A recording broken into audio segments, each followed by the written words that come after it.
Please note that this podcast contains information regarding sensitive events, including domestic violence, assault, and abuse, as well as other triggering events, such as murder.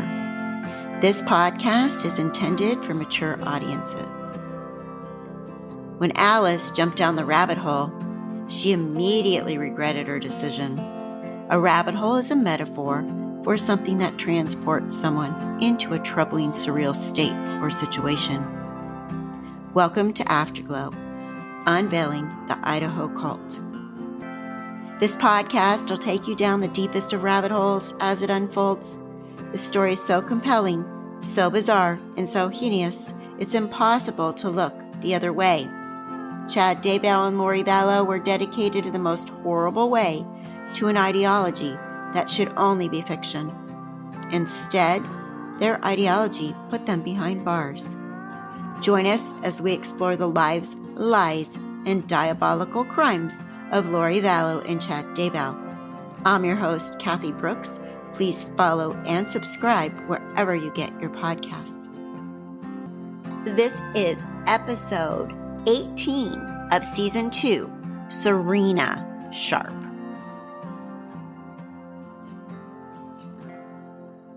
Now, before we get started, I just wanted to remind you all that this is a one-woman show. It's just me. I'm the editor, producer, investigator, researcher, and the audio. And it's not easy to fit in an entire podcast into my normal life. I'm a registered nurse, as I said before. I work 40 hours a week as a case manager, and I also have a side job. So this is not for profit. I'm not making money on this. This is literally for me to share all the research I've done on this case because I started following the Lori Vallow, Chad Daybell case in January of 2020. This case didn't even start hitting the news until December of 2019. So enough of me, but if you would like to help keep the show going, those donations are so valuable to me. Also, what's very valuable to me is giving me the 5-star rating. If you've been with me this long, you appreciate the show. I'm sure you do, and I really appreciate you so much. Thank you. Also, this is now being uploaded to my YouTube channel. Okay, so let's go ahead and get started. And this is April 15th, 2020. Detective Nathan Moffett is now visiting Lori, Melanie Gibb, Jason Miles' friend Serena Sharp. She is one of the 3 girls that knows stuff that was going on and was part of this casting out circle of people. So that's what this episode's about, and I will go ahead and let that get started right now. Thank you again.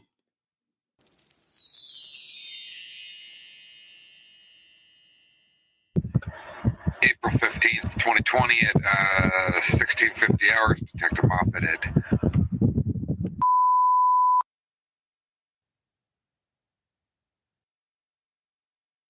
Drive, Queen Creek, Arizona, in regards to case number 19-83744. I'm going to be speaking with Serena Sharp.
How's it going? Are you Serena? Yes. I'm Detective Moffett with Chandler PD. You have a couple minutes to talk? Sure. Okay. I'm here to talk to you about Lori Vallow. Oh, okay. You want to sit down or come out here? What works better for you? This is a disaster because we're in the middle of like lots of projects. I think everybody is, because that's what being locked in your house does. Yeah, it does. It's up to you. Okay, hold on. Just a Sure. second. Let me see it.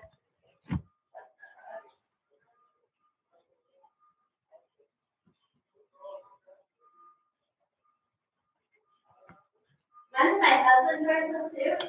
That's fine by me. Back there, but I think most of my kids are in the back, so bugs are front end. Do you want to come? Whatever you prefer. Yeah, come on in. I love the giant sliding glass door. That's awesome.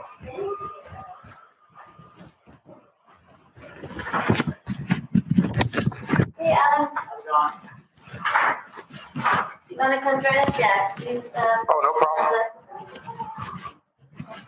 Dining room table work? That works. And can you remind me your name? Detective Nathan Moffett. I'm with Chandler Police Department. Okay. So. That's your badge right there. Yeah. I just left Christina and Nicole's house. So. Yeah. So I'm kind of following up. Let me start with how you know Lori. Okay. I met Lori through. Just officially, you need me because I've never met anybody. No. If you want to sit in, you're more than welcome to. Yeah, I just wanted to invite you in case you wanted to. Oh no, I the whole thing freaks me out. So No problem. You're not the only one. No. if you need me, I'm happy to participate. But I have to do it with anybody. Okay. So how'd you meet Lori? So I met Lori through some mutual friends. Okay. So Jason Mao is a friend of mine. Okay. He came out, and we were living in Connecticut at the time, by the way. So Okay. I met Jason because I needed him to be a keynote speaker for a big function that I was doing out there for like youth, ages 12 to 18, for a regional event. So he came out. We got to be great friends. He just stayed with my family for that week. Okay. Because he had never been to New England. And he's like, you remind me of my friend named Melanie. Last name Gibb. Yeah, Melanie Gibb. And he's like, you should connect with her because we were doing a lot of the same things just in separate places. Okay. So I'm like, okay. So I gave her a call and we just became instant friends. And how long? When was that about? A year ago. Hold on a second. Look at the calendar. Okay, so how funny, because you met Lori sole and separate, but then Nicole has known Lori for like 10 years. So just kind of small world thing. Yeah. Okay. So I met, let's see, this year's 2020, 2019, 2018. So this is 2018 that I met Jason, and then probably fall of 2018, September, is when I met Melanie over the phone. Okay. And then she said, you should come to Preparing the People because I've been into food storage and preparation and all that kind of stuff for years. Okay. And we just became friends over the phone. She's like, and I was going to stay with Jason, but she's like, no, come with me. Then we don't have to worry about drivers and, because Jason, I'm not going to be alone with another man because I'm married. Okay. So it was just easier. And Gotcha. She was sweet and picked me up. She's like, I'll pick you up. You don't need to rent a car. I'll pick you up from the airport. And so. Was that here, the Preparing the People conference here? Okay. Yeah. So we ended up. So I stayed with Melanie that weekend, and she drove me to a friend's house to stay, and it was Lori's house. I had never met Lori before I walked through the door or heard of her. So you stayed at Lori's house, not at Melanie's? Correct. Okay. Was Melanie living here at the time, or was she in Salt Lake? Or was she in Utah? So, okay. Yeah. But you just happened to so you stayed at Lori's. Did Melanie stay with you guys at Lori's? Yeah. Okay. Yep. Yeah, there was a bunch of us that stayed there, though. Gotcha. Do you need to know the names, or you good? Not necessarily, unless it ties into kind of the big picture of things. I'm just trying to get a history Dad was of there it. that weekend. Okay. Did he stay at Lori's also? Yep. So that's the first time I met any or even heard of any of those people. When would you say that was? Would you say that was 2018? Like fall of 2018? November. Okay.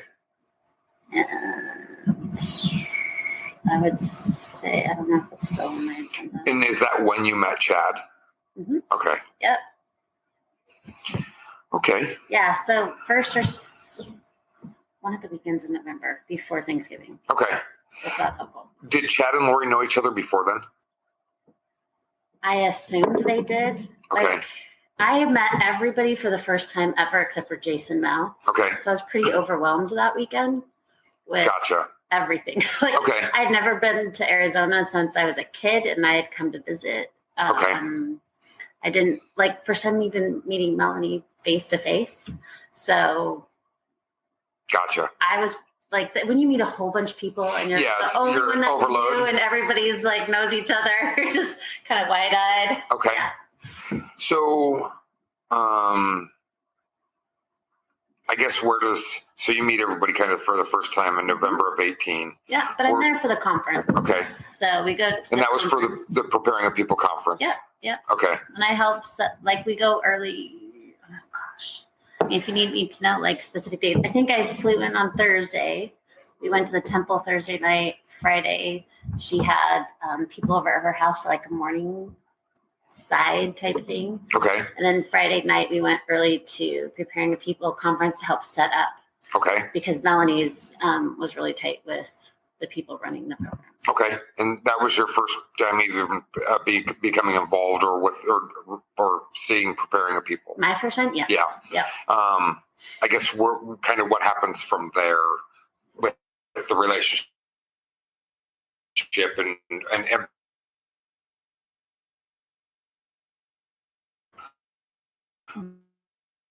your relationship with Lori and kind of all the players involved, I think. Yeah. So I mean, they seemed nice and to me Okay. at the time. Knowing then that Chad was married to somebody else, did there seem to be like an inappropriate relationship already building with them, or? Well, that didn't even cross my mind ever. Okay. Not once. Okay. In retrospect, maybe I can see some things but like a car ride alone, just because I wouldn't do that. Yeah. But that's, but no interaction with everybody else. No, it was Okay. like always combined, and I had no idea other than that, like, because they were both married, so like that thought just didn't even enter. Okay.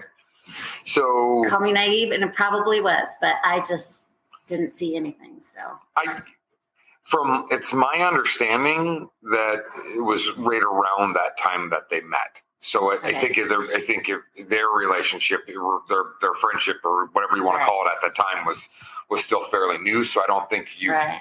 From my understanding, they had met at the previous. Maybe it was just a couple months beforehand or something like that. Yeah, but it was somewhere right around the fall of 2018 is my understanding of when they met.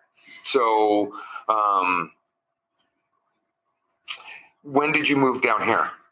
Just recently. Okay. So I flew out here to look for houses in July. Okay. Had Charles already, the whole thing with Charles already happened? Yes. Okay. Yeah. So I moved down. We moved down here. Well, I came to house hunt at the end of July. And then we moved down as a family. My kids came with me a few days later. And then I'm trying to think timeline. And then I had to fly back up, finish packing up the house. So technically, we actually closed on this house like September, right after or right before. Did you stay somewhere in the interim before you moved here? Did you move directly from there to this house in September? We stayed at an Airbnb right by Queen Creek High School. Okay. The golf course. There's there's a rental home there that we stayed in for a month. On Las Colinas golf course? The golf course on Rittenhouse? Still new. Bad with this. Ellsworth Loop. Yeah. If you make the left at Ellsworth Loop, there's a whole bunch of houses there. Okay. Like kind of by the high school, behind it. Yeah. Okay. I don't know what that golf course is called. Yep. So we stayed there for 1 month, and then we moved in here. So From the time that you met them to the time that that you moved down here, did you have many more face-to-face interactions with Chad, Lori, and just a couple? Okay. So I went to the Preparing of People in February in Idaho. Okay. And I stayed with my sister and went to Preparing of People. So stayed with my sister. We stayed in a hotel with all the Preparing of People for a couple days. My sister did not go though. Okay. And then so I saw Chad there. Lori was not there. Okay. Lori wasn't at that No, conference? she was not. So then we had a girls' weekend in March where I flew out here, and that's where I met Christina and Nicole. Okay. And we worked at their warehouse because I love that kind of stuff, and I've done international stuff like that on the opposite end. So I clicked with those two really fast. Okay. My pen is working barely. So there's a bunch of girls for that weekend. You met Christina and Nicole then? Yeah. Okay. And that's like a year ago, March, so just over a year ago. Okay. And then when I moved, and that's the second time like I had seen Lori face to face. We had some phone calls and stuff between. Okay. And some email interchanges and texting.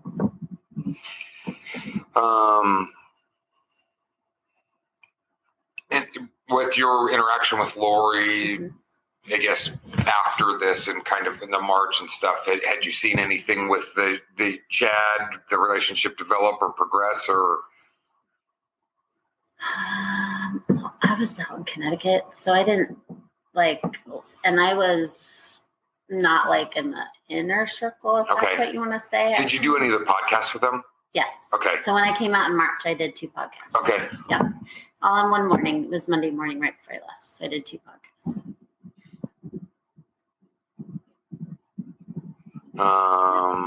Because again, I was friends with Jason and is that about the time that Jason was doing the podcast with them? Mm-hmm. Okay. Yep. And Jason and I again were friends, and so they wanted me to come on and talk about how I met Jason and like how it went up there when he came and spoke to the youth. Okay. So, obviously, we did the second podcast right at the same time. Okay. Are you LDS? Mm-hmm. Okay. Did you ever hear or see any of the Lori and Chad and maybe some of the other groups kind of way out of left field compared to the LDS church? Yeah, I mean, there was some stuff from the beginning, a few things that aren't like aligned with straight church doctrine that is taught over the pulpit.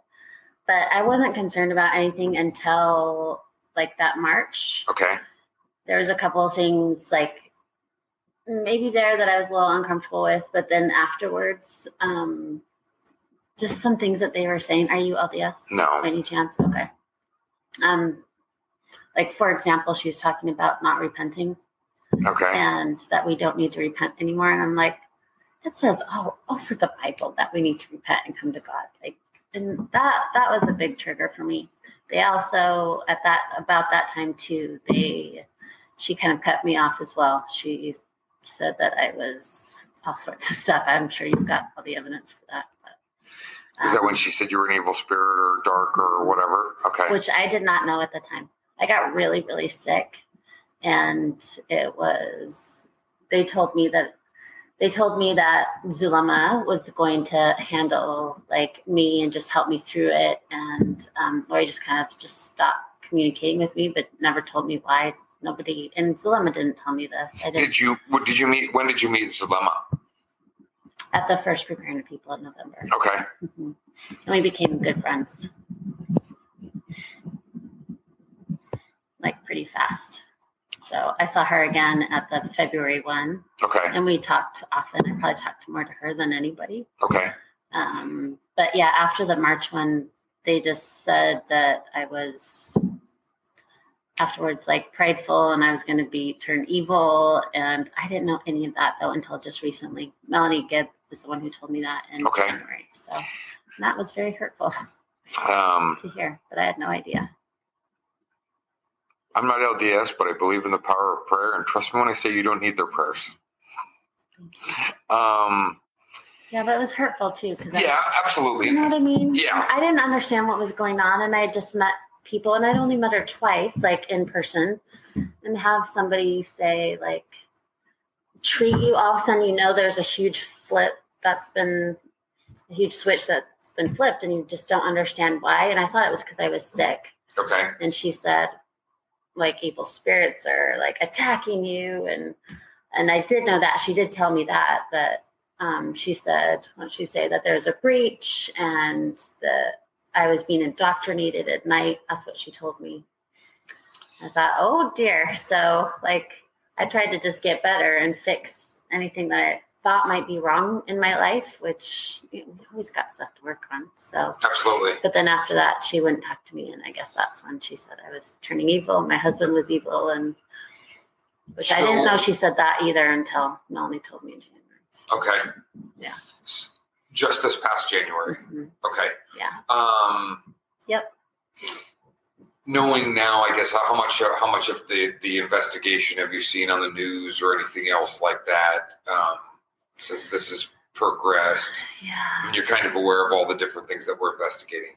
Looking back on it, is there anything that you ever saw or heard that you go, oh, the police really should know that type thing, or that doesn't sit right, or, you know what I mean, it just doesn't feel right, or is there anything like that you saw? It kind of sounds like she cut you out kind of early. Yeah, which long before all huge this protection for me. And yeah, so I only had those two contacts before I moved here.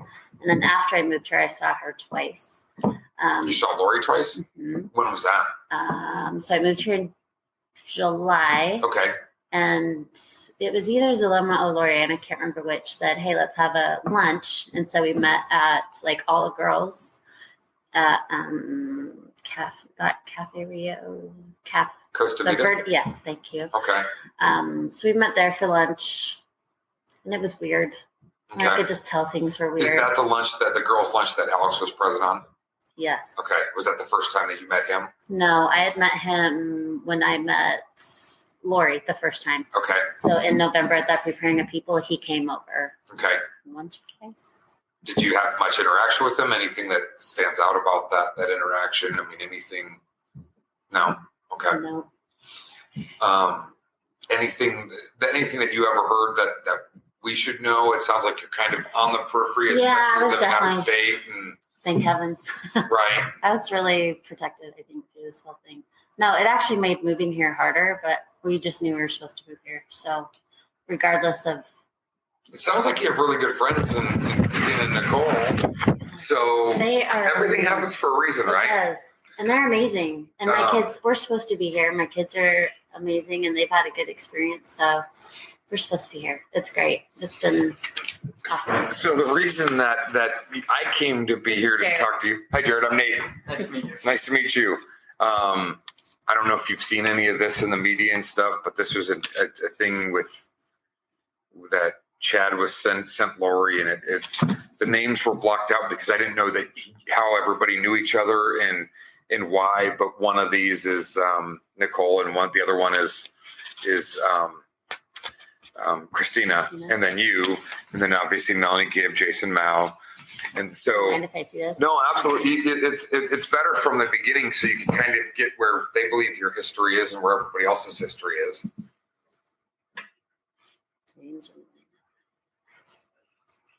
So, you know, Chad is a writer, right? Mm-hmm. So they're basically writing a book of their story with Chad being James and Lori being Elena. Ah. Okay. That's what James and Elena is, Chad and Lori. Okay. 7 children and 3 daughters.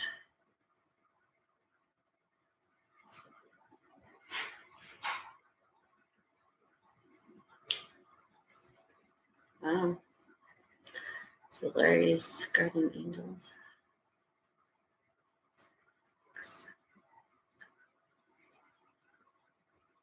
I don't recognize everybody. I do recognize, everybody's heard of Kenneth Goat. Melanie is her niece. I met her once really quick at that lunch.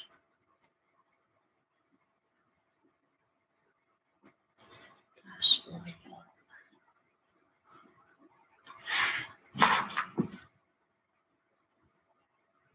So is this Christina and Nicole? Yeah, one of them's, I don't remember which one was which, but yes.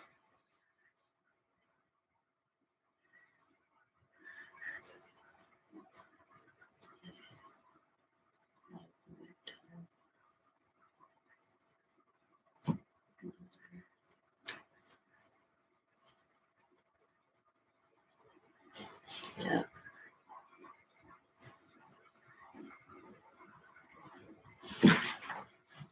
They did tell me that. Tell you which part? All of this. Okay. Mm-hmm. Do you know about or when that was, or? She told me that. I think it was March. Okay, in March when you were down, because that one was here, right? Or yeah, that's when you came here. Could have been before that. I don't think so though. But that was not. That was just for the girls' weekend type thing. Yeah. And not for a preparing the people conference. Correct. Okay. Like we went to the temple. We went out to lunch. We went and worked at Gathering Humanity. Okay. And did service projects there, and I actually went 2 days to that. Okay. And just because that is my thing, so that's why I connected so well with Christina and Nicole. Okay. So anything that you can think of? I mean, I don't know how much you talked to, but both Christina, especially Christina, but then Nicole. In hindsight, they heard things that they're like, "Wow, that really didn't sit right." But sounds like you had limited contact with, or no contact with Lori after March. So no, I did. Remember, I said when I moved here, I saw her twice. Okay, yeah, the lunch. Mm-hmm. Lunch, and then she had some girls over to her house one night. Okay. Just shortly after that, and I think that was in July because I was house hunting at that time. Okay. And it might have been the very first part of August, like right around there. It was pretty close together. Maybe Okay. within a week or two. But nothing that stood out, nothing that you heard. It's hard to separate kind of all the media on the past, but I'm trying to think. I was separated, obviously, by Miles, which was good, and then being ostracized as well. I think the only thing that concerned me was that March weekend when she was talking about her husband being. And this was one of the red flags I was talking about for that March. Okay. Her husband was now, because I had met him in November, Charles. Okay. And then just briefly, I was like leaving when he was coming in. Okay. Because I know he wasn't there for the conference. Mm-hmm. He wasn't there for most of the weekend. Okay. Until the end. So in March, she was saying that he had been possessed by an evil spirit. I think that's their go-to. And that it was no longer Charles, that it was somebody else inside of his body, and that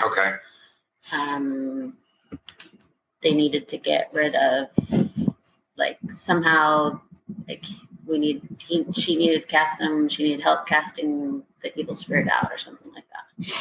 So, but zombie. That's what, like, it was a zombie, is what she called it.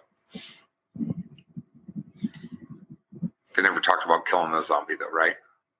No, that's casting it out, like getting rid of the zombie, but not actually like killing his body. Yes. But like removing the spirit.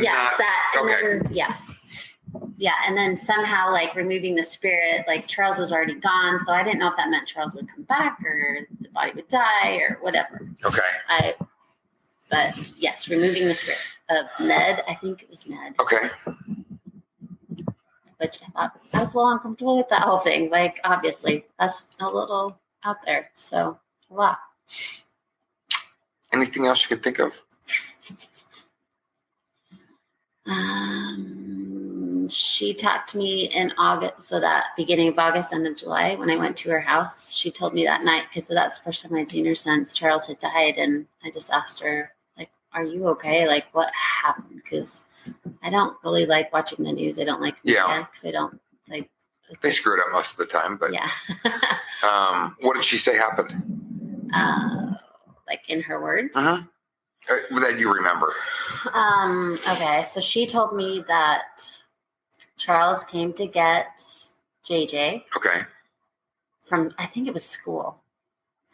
And when he was picking up JJ, Tylee was there. Okay. And then she had Tylee take JJ out to the car.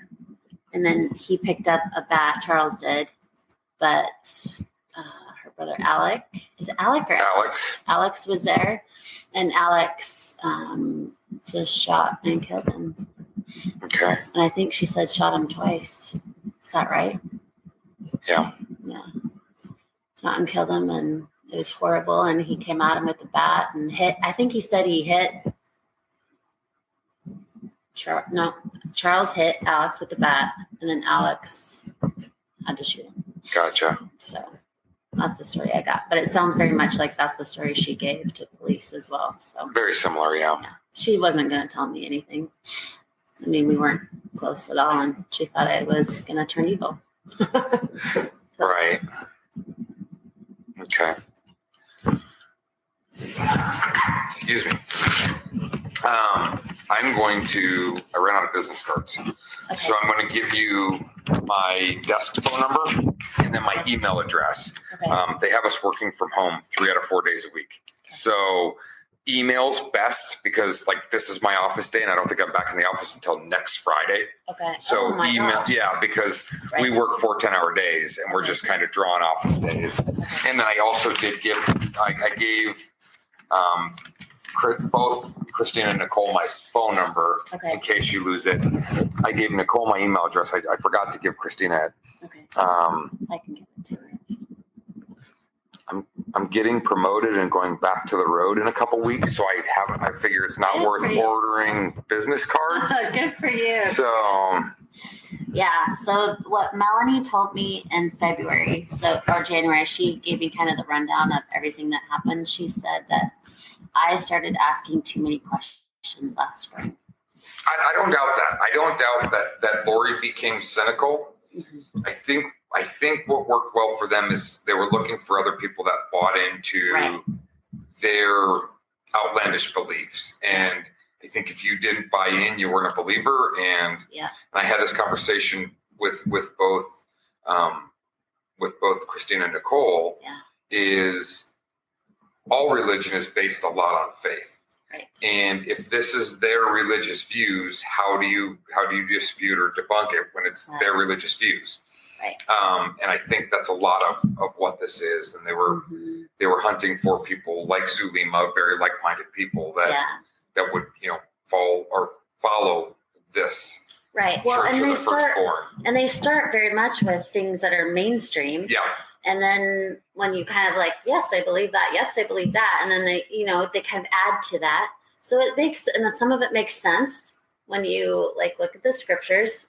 It's something you've never heard of before, but maybe. Yeah. But then when I got sick and started asking questions, and when they started talking about repentance thing, some things just didn't sit well. And Melanie said that when I started asking questions is when they decided that I was going to turn dark, and my husband already was. And I think anybody who disagrees with their view is dark, and the more you disagree, the darker you are, and the more you're in their way, the darker you are.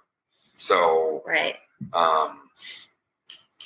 so can I answer any questions for you? What is going on with the investigation? Is she in custody? She's still in custody. In Idaho? Idaho. Okay. Yeah. Was there a hearing with that? She has a preliminary hearing set for May 5th. May 5th. Yeah. I think it got delayed because of the COVID-19 and they're not gathering courts and stuff like that. I mean, it's really kind of unprecedented where we're at in the country. Right, for sure. I did read a thing because Idaho's had very, very few cases that they might open the state up a little bit sooner than everybody else. Okay. So, but last I heard it's May 5th, and there's a lot of data to go on. I mean, you look at, we have the Chandler PD case, we have the Gilbert PD case, we have the Rexburg PD case, the missing kids. Right. You have Fremont County Sheriff's Department case for Chad Swat. So and then the FBI has been involved in different facets. So it's a very big investigation. And a lot and a lot of the investigations are ongoing. So. And do you guys kind of work together to figure this out? We've been working together. I mean, we've been working nonstop, and FBI and Gilbert's going out tomorrow to do more interviews, and I did the 3 today. And this. So do you mind me asking, because you're saying Gilbert and Chandler? Yes. There's why? Melanie Boudreau's husband was shot at. in October. Wow. That's So, ridiculous. yeah. Seriously? Mm-hmm. He was pulling up to his driveway, and for all practical purposes, in my opinion, Alex was waiting there in Tylee's Jeep and fired a shot at him. So I think we have enough. We would, if Alex hadn't passed away, we would have had enough to charge him for that already, Really? and a couple other different things. So, you got a lot of different moving pieces on this. But so you have, 6 different jurisdictions with, when you put everything together with the feds and stuff that are all investigating different pieces of this, but they're all interwoven. I mean, it's all very much one rolling event of disaster following Chad and Lori. So it's so upsetting and shocking that somebody who seems, because they seemed normal when I met them, just kind, like hearted, nice people who opened up their homes so that a whole bunch of people could, crash there from out of state. And I mean, well, my belief is that I actually met JJ and Tylee that weekend. So. Yeah.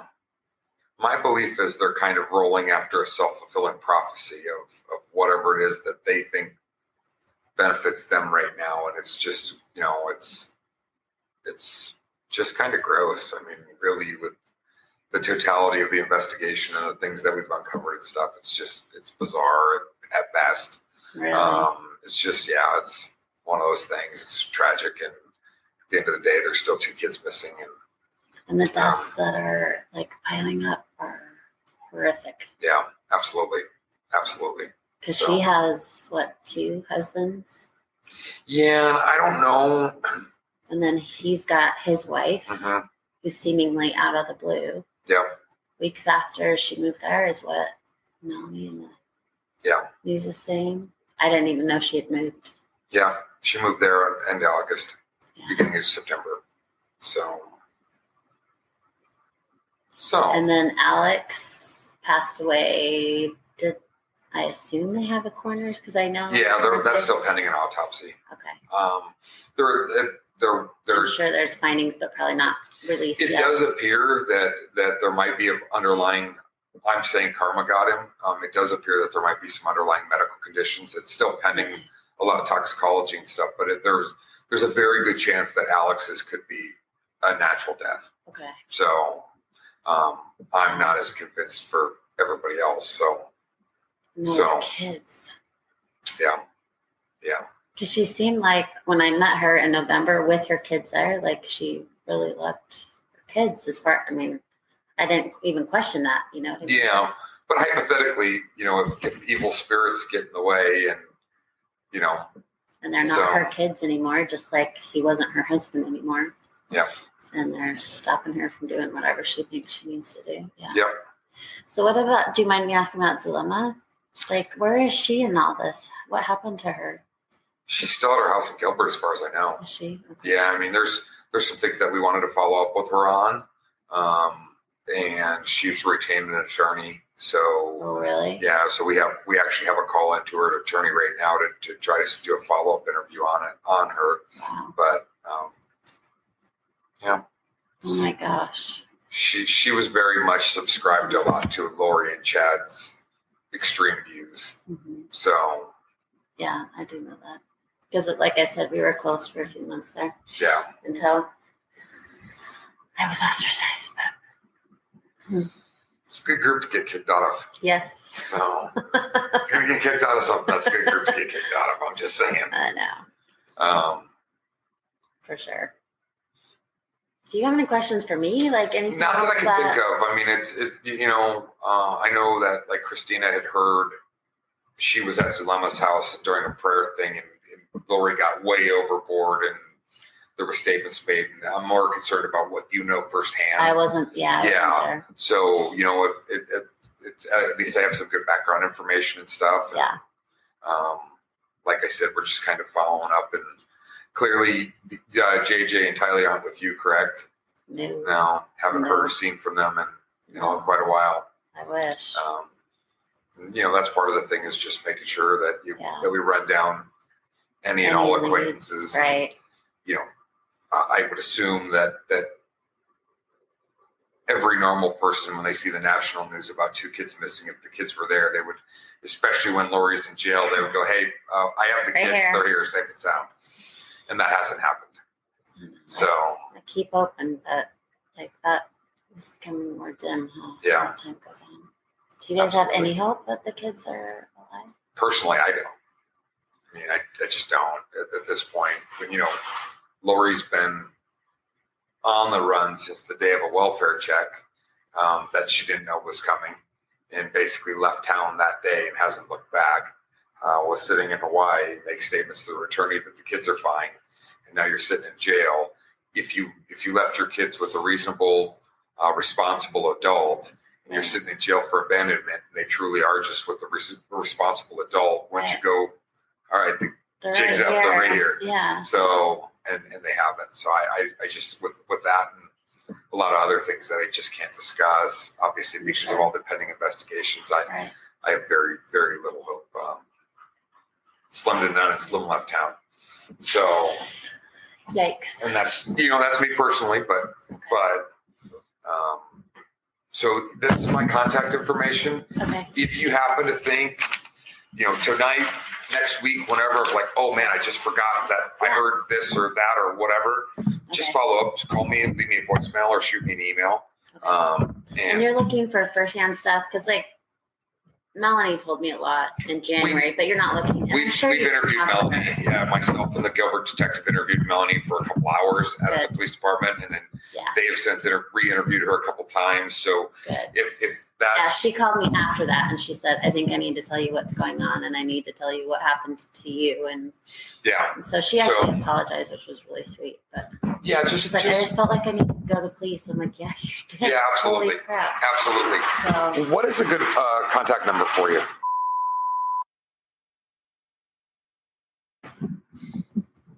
All right. Yeah. So, like I said, if something comes up that you think of, just shoot me an email or give me a call. Yeah. I appreciate your time. I'm gonna grab this. Yep, no problem.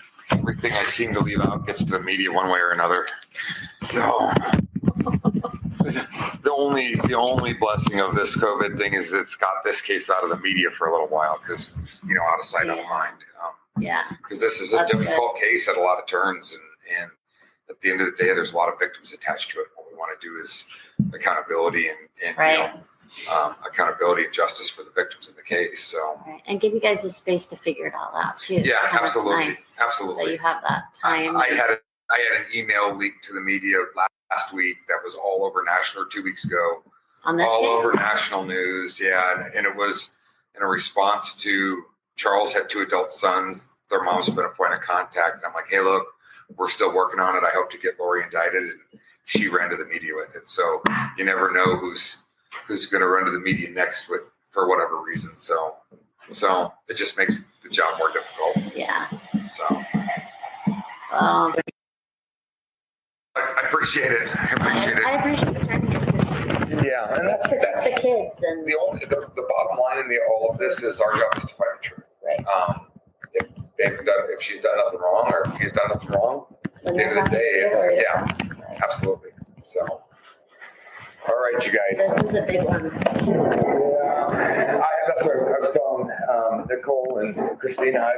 I've been an officer for over 20 years. I've been in homicide for 11 and a half. This is like no case I ever see or we ever see again. It's just. It's beyond reality what the heck's going on here. So. Oh yeah, no, it's a total made-for-TV movie. So, thank you guys. Or the big screen maybe. Oh yeah. Yeah, absolutely. Well, best of luck. Thank you very much. Yeah, and if something comes up, like I said, if you remember, just give me a call. Yeah, and vice versa. If you think of anything, just. Absolutely, and there might be, because, like I said, I'm going to type up my interview, and then it'll go to the FBI, and there's kind of one agent they're not the FBI isn't taking the investigation, but they're helping orchestrate. You have, several different agencies, so it's kind of a clearinghouse. So they might have some more information or another question they want me to ask you. Okay. Okay, that was it. I really appreciate you all. Thank you so much for being here. I will get my episodes up as fast as I can. Like I said, it's just a lot for me right now, this summer, a lot going on. My kids live a couple hours away, so when I do go visit my grandkids and my kids, I can't work on a podcast on the weekend. So have some patience. Thank you very much for those of you that have. And other people, hopefully you understand that at this point, that there's a lot going on in people's lives, and this is not my full-time job. I wish it was. I would love for this to be my full-time job. I would get you guys an episode on the clock every week, like clockwork. So again, thank you. And stay safe, stay well.